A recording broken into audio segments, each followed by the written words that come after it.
Aba, sabi ni Ma'am Neng Gigi, bayaran na vlogger na taga Davao para lang yung Alvin na naka-assign sa Dahig. Nag-spread ng fake news, taga Balita. Eh kaso, hindi naman tayo yung ano eh. Hindi naman ho tayo yung nabibiktima nila eh. Kapwa ho nila mga DDS yung nabibiktima nila. Kapwa nila DDS yung nagmumukhang mga tanga ho. Oh, lalaya na. Mark, pupunta dito sa channel natin. Mark, pupunta. Uuwi na ang dating Pangulong Duterte. I-real talk natin. Pahiya. Lalabas ng luhaan. Di po ba?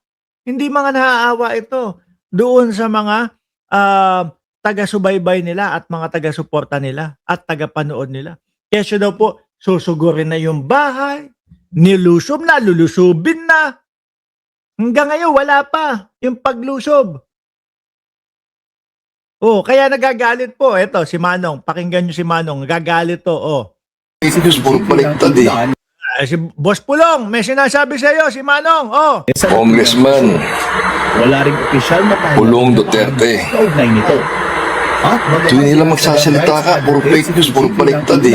Oh, puro daw fake news yung mga pinagsasasabi mo. Pulong. Siguro ito yung pag-aresto. Pakinggan nyo, ah. Congressman Wala ring opisyal na tayo. Pulong Duterte. Kaugnay nito. At Tuwing nila magsasalita ka, puro fake news, puro baliktad eh. Baliktad ang sinasabi mo. Saan sa tingin ninyo maniniwala? Saan sa tingin ninyo magmamana yung mga DDS? Hindi siyempre, doon sa mga idol nila, pinamunuan, pinasimulan ng dating Pangulong Duterte yung mga pagsisinungaling sa entablado pa. Di ba, BMB Joel? May bangag tayong presidente. Patunay, walang maipakita. may record siya ng Kanino bang ligasiya ang matatandaan na sambayan ng Pilipino? na pang-aalipin noong panahon ng digmaan. Kay Marcos ba o sa tatay mo? Oh. Kay Pangulong Bongbong Marcos, eto, ang tatatak sa legacy sa panahon ni Pangulong Bongbong Marcos, yung walang tigil na pagtatrabaho. At tapos eto nga yung unity na sinasabi noong kampanya na unite natin yung mga kakamping. No, yung mga DDS hindi mahirap pong i-unite yan, no. May mga tama po mga ulo niyan, mga kababayan.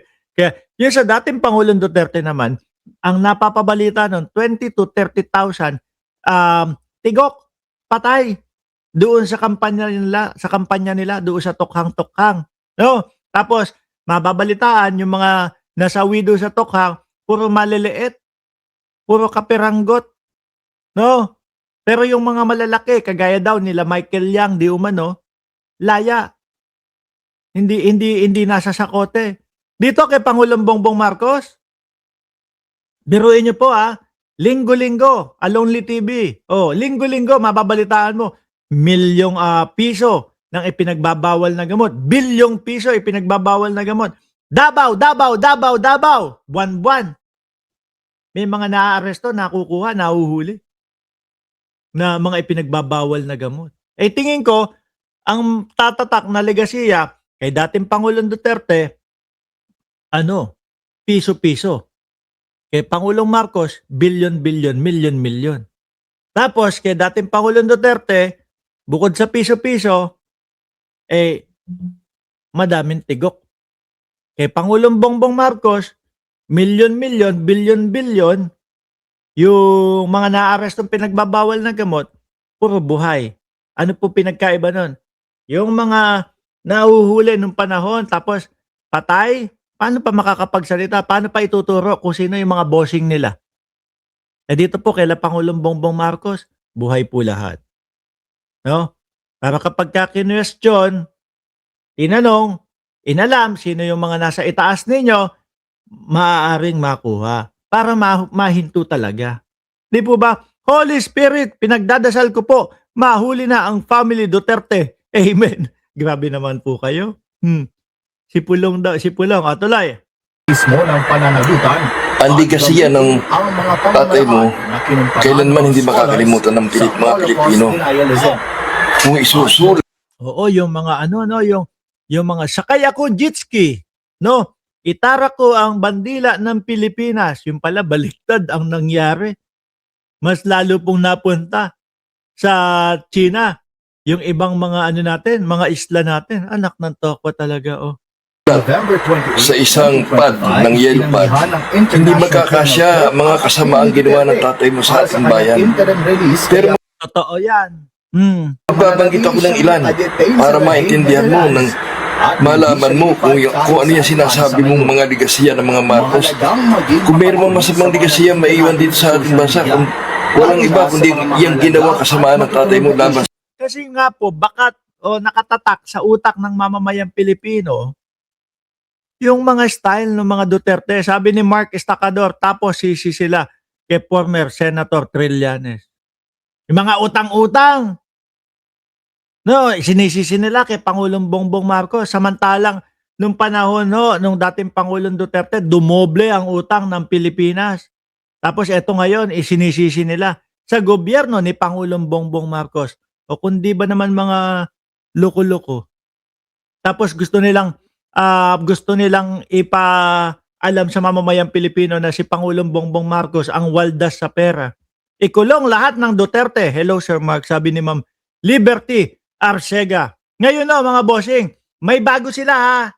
May bago po sila. No, sabi ko naman sa inyo kami mga vlogger na sumusuporta kay Pangulong Bongbong Marcos o sa gobyerno ng Pilipinas, hindi na po namin kailangan mag-fake news para magkaroon lang po ng content sa isang araw.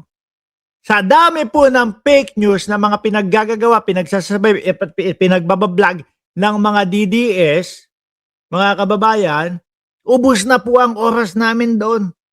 Ano po, sabi ni Tato, Boss Mark, may maleta sa likod mo. Oo, no. Kay Sara Duterte yan. Ipinadala kay Sara Duterte yan. Hindi, biro lang ho. No, hindi naman tayo kagaya ni Baligod Si Baligod, anak ng tinapayan, maghihilera ng mga, ihilera yung mga mali-maleta dyan sa likod. No? Tapos sasabihin, ito ang ebidensya kay Martin Romualdez. Ito ang ebidensya kay Pangulong Bongbong Marcos. Yung mga didis, kawawa naman yung Pilipinos. Grabe sila, mali-malita yung pera. Wala nga pinakita mga kung ano. Hindi, yan. Kasi nga ho, no, mamayang gabi, bukas ng umaga, pag nag-vlog tayo, baka medyo malate. Baka kasi yung oras ng natin, nasa aeroplano kami, no? Konting bakasyon muna. Paano muna? Punta muna Miami, no? Ngayon sabi ko naman sa inyo, ito, Oo, confirm stage 4. Putik na to. Sino to? Si ate, vlogger din si ate.